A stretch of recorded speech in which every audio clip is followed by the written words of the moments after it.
Hi, this is Scott Garibay, and today we are going to be talking specifically about Dungeons & Dragons in the year 2004, its 34th year of history. And we're going to talk about Dungeons & Dragons in the year 2004 through the filter of clear: catalyst, location, entity, artifact, and relationship. All right, so who is the catalyst for Dungeons & Dragons in 2004? Well, it's a gentleman by the name of Lewis Porter Jr. And Lewis Porter Jr. is, in 2004, he is caring for his game that he had brought out in the last year, which is Haven: City of Violence. So this is a tabletop role-playing game. It's a small-scale tabletop role-playing game. It didn't sell a ton of copies, but it's a freestanding core rulebook, and it's special because it's a good, solid game. Right? It's a really unique, very adventure-rich game, which kind of has a gritty action feel to it. But in addition to that, its creator, Lewis Porter Jr., is a minority creator. So he is an African American, and Lewis Porter Jr., he's still active today. Haven: City of Violence will really be kind of his first major foray into game creation, but it will absolutely not be his last. He will go on to make major strides in the tabletop role-playing game industry, and the biggest way he'll do this is he will become a third-party publisher for Pathfinder and Paizo later with Neo Exodus. He'll even make some products for 5th edition that'll be compatible with 5th edition Dungeons & Dragons. But in many ways, one of the things that Lewis Porter Jr. does is he actually jumps in and he's created his own game. He begins to make his own adventures. He's his own publisher. He does his own layout. He does he curates specifically what pieces of art are going to go into his products. And very, very importantly, he does all this, and he does it very transparently. He writes blogs, he does videos, and he shows everybody around him, this is how I'm doing it. He does not hide his tricks, right? And he's saying, hey, anybody and everybody, if you want to make a tabletop role-playing game, if you want to make great adventures, if you want to be a part of the designer community, this is how it's done, right? And this is personally important to me, and the reason why is Dungeons & Dragons was wonderfully created by Gary Gygax. And, Gary Gygax was a white dude who lived in the middle of the United States of America, and he was surrounded by a lot of other white dudes who helped him create Dungeons & Dragons. And there's absolutely nothing wrong with that's the game's birth. But that is a problem if that remains the whole of its history. And thank goodness it doesn't, right? Lawrence R. Sims comes out. He has a game. Mike Pondsmith, Lewis Porter Jr. We're going to talk about some of the important female creators coming up in the future years as well. And so it was really important that the design community, the Dungeon Master community, the player community goes beyond. It's really so important that the designer community, Dungeon Master community, and the player community goes beyond that, sharing the same attributes as Gary Gygax. It needs to be for everyone, and everyone needs to have a voice. And you are very much seeing that today. If you go onto Twitter, you will see that we really have turned the corner, and there are a ton of minority designers, right? And there have been minority Dungeon Masters and minority players for a long time. The designer sphere is the most difficult sphere to really inundate with inclusiveness.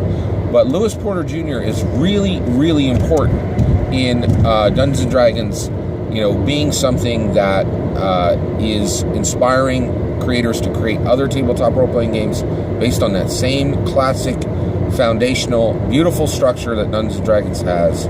Polyhedral dice, rules, hundreds of pages of rules that exist in hardback books, people at a table, and that's what Haven City of Violence is, right? And that's what Neo Exodus will be, and that's what all the great adventures that Lewis Porter Jr. creates for Pathfinder, and that he will create that will be compatible with 5th edition. But so all those things are important. But I think what's most important about Lewis Porter Jr. is that he was so transparent, and he didn't just do the thing. He shared how he was doing the thing, and he encouraged others to do the thing. And through his openness, and through his honesty, and through his encouraging spirit, he really is a banner for all designers, to look at and say, this is how it's done, and it's really exciting. And so, Lewis Porter Jr. is our catalyst for the year 2004. So, what is our location for the year 2004? Well, our location for the year 2004 is Calumet, Colorado. And this is the film this is a location that was actually in the fictional film Red Dawn, right? Now, in 2004, in Calumet, Colorado, Dungeons & Dragons is being played, right? And it's this continued expansion of the game nationally and internationally. Now, of course, Calumet, Colorado, it's a national expansion, right? But one of the things that it points back to, one of the reasons why we're looking at Calumet, Colorado, is that idea of Red Dawn, right? So, Red Dawn was this classic movie that had come out, and the concept was that the United States, the USSR, had actually put boots on the ground in America, and it was a story of how a Heartland high school football team would fight the Russians, right? And it was an incredible film. It was really, really incredible. And, to this day, a lot of people still remember the old, cry, Wolverines, which was important in the film. But one of the things that, in 2004 with Calumet, Colorado, with, dice being rolled on tables in Calumet, Colorado, you can tell that the world is really, really different, right?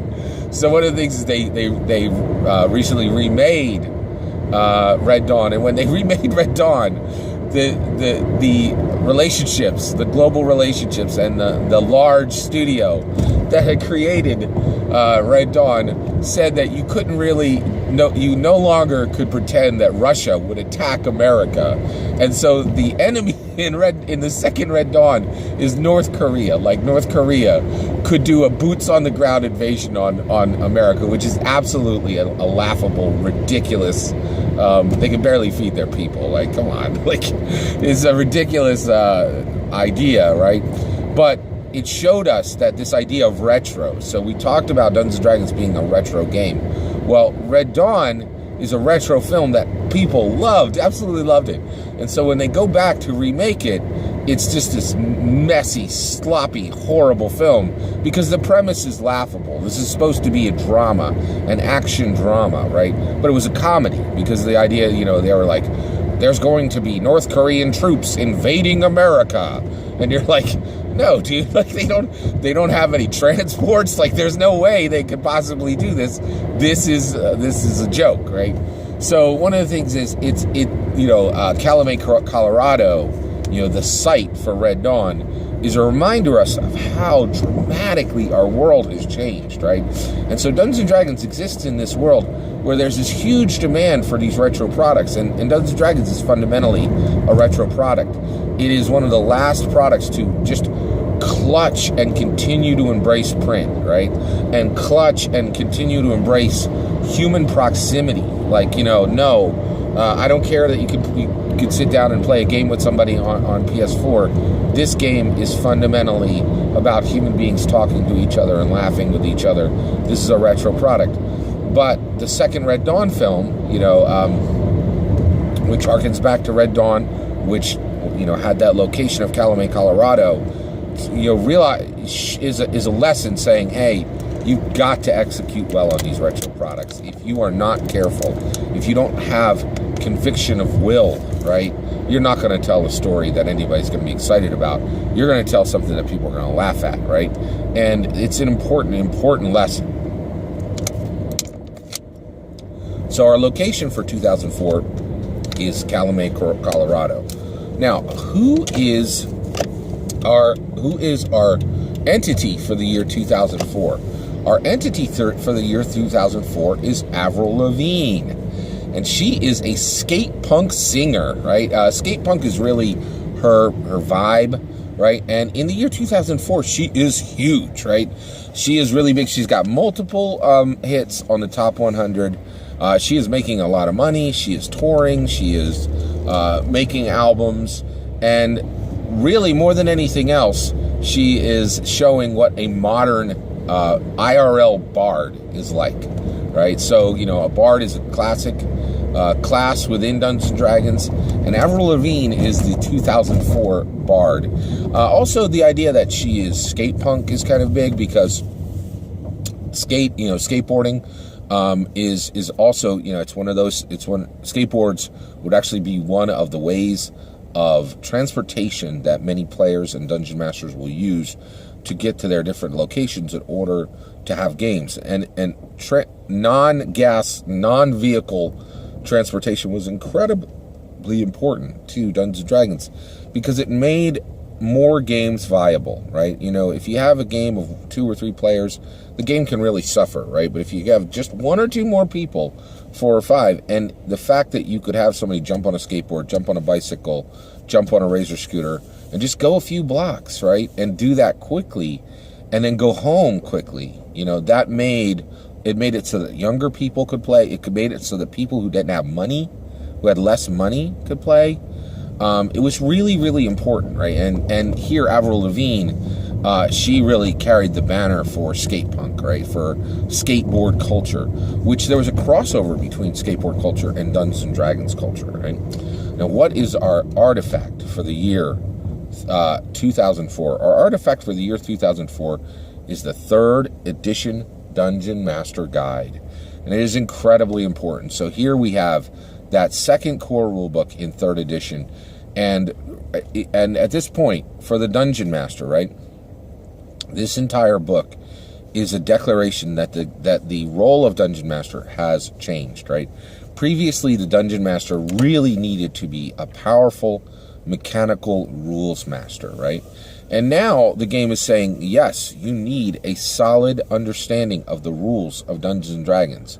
It is absolutely critical that you are able to understand the rules of Dungeons & Dragons. But it is just as important, it is absolutely just as important that you are, that you're also able to tell a narrative story. And so narrative storytelling would be really, really important in overall in Dungeons & Dragons, and determining what it actually does, right? So, So with Dungeons & Dragons, the Dungeon Master is called to a much higher standard of quality, and is asked to do more in 3rd edition. It's saying, not only do you need to be good mechanically at knowing the rules, you absolutely need to be able to tell a great story. And in addition to that, previously, if you had 4 players at your table, great, no problem. You have 4 players at your table. We know where you're heading, right? But the reality is now, with 3rd edition, it starts to talk about your players are different, and you need to interact with your players in different ways, and you need to supply different things for different players, and you need to understand the pitfalls that each type of player brings to the game, right? And in addition to that, not only is Dungeons & Dragons saying you need to be good at Dungeons & Dragons overall, but nested within Dungeons & Dragons, right? For 1st edition, it was all Gary Gygax and his friends that have put an exclamation point on his work. On 2nd edition, it was a polishing of the work of Dungeons & Dragons, and a refinement of a polishing of the work of Gary Gygax and his friends, and it was refinement of their work, right? But in 3rd edition, this is really an edition freed of Gary Gygax's stamp, right? And what you're seeing here is a Dungeons & Dragons that has not forgotten what Gary Gygax has done for the game, but it is also saying there have been dozens of powerful, beautiful, innovative games, and we have taken lessons from them. So 3rd edition Dungeons & Dragons is a Dungeons and Dragons game that is including all these successes, skinned so that it's not completely stolen, right? But all these successes that have come from many, many other games.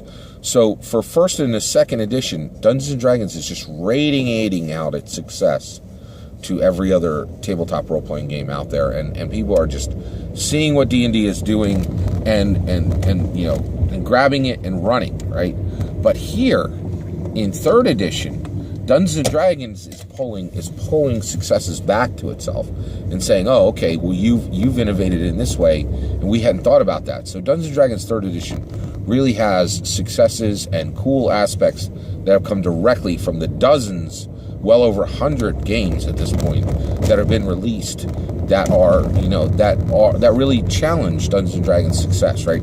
And the Dungeon Master is asked to understand all of this and to put it into context in the game, and the bar has been dramatically raised, right?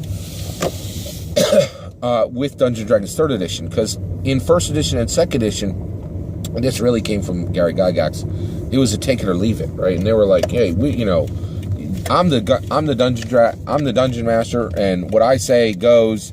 And there was really a very godlike, aura to the dungeon master.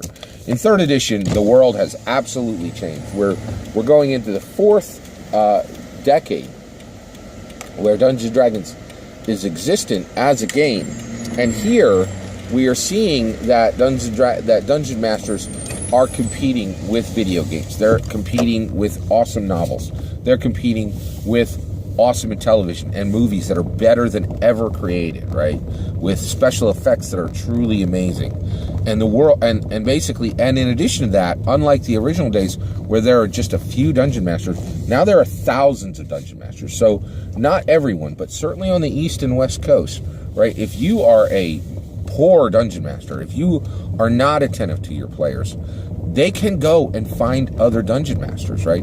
And third edition is fully aware of this and gives direction of saying, this is how you be a good dungeon master, right? And there isn't really any more talk within the books of, you need to listen to your dungeon master, and again, this is breaking away from that huge control that Gary Gygax's influence had over first and second. And third edition is truly a massive new direction for Dungeons and Dragons overall, and what it stands for. And the Dungeon Master Guide is really a new type of tome for a new type of dungeon master, a better dungeon master, a dungeon master that is being asked to deliver more. Okay, what is the relationship for Dungeons and Dragons in 2004? The relationship for Dungeons and Dragons in 2004 is system mastery.